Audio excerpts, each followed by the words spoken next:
রূপচাঁদা ছোট সাইজের একটু আছে, এটা 1100, 1050 এরকম চলতেছে। আর পোয়া মাছ চলতেছে 450, কুড়াল মাছ 800, তাইলা মাছ আছে 900। আর এখানে চিংড়ি আছে, মাথা ছাড়া চিংড়ি, ওগুলি চলতেছে 1200 টাকা। দামও বেশি, অনেক বেশি মাছের দাম, সাধারণ ক্রেতাদের নাগারের বাইরে চলে গেছে আর কি। এখন চট্টগ্রামের বাজারে কিছুটা স্বস্তি ফিরেছে সবজির দামে, তবে আমদানির পরও 200 টাকা কেজি দরে বিক্রি হচ্ছে কাঁচামরিচ। ডিম বিক্রি হচ্ছে প্রতি ডজন 145 টাকা দরে। মাছ মাংসের দামও চড়া। নিত্যপণ্যের অতিরিক্ত দামে হিমশিম খাচ্ছে ক্রেতারা।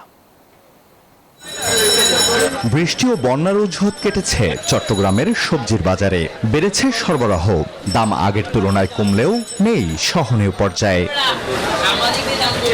120 টাকা কেজি বিক্রি হওয়া কাঁকরোল এখন 80 থেকে 100 টাকা দরে বিক্রি হচ্ছে। টমেটো ও বেগুনের দামও 80 থেকে 100 টাকার মধ্যে। কিছু দাম বাড়তে কাঁচামরিচ 240 টাকার দিচ্ছে আর কি। সাধারণ মানুষ যারা, তাদের অ্যাফোর্ড করা কিছুটা হলো টাফ। আমদানির পরও কাঁচামরিচের কেজি 200 টাকার নিচে নেই।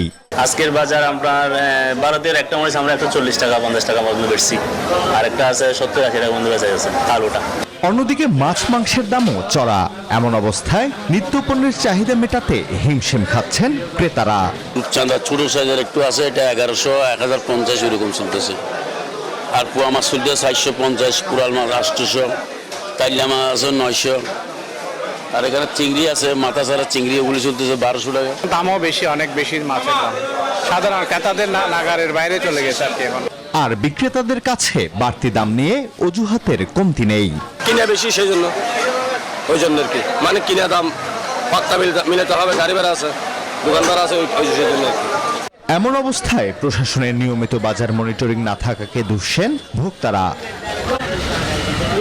Desk report, news 24।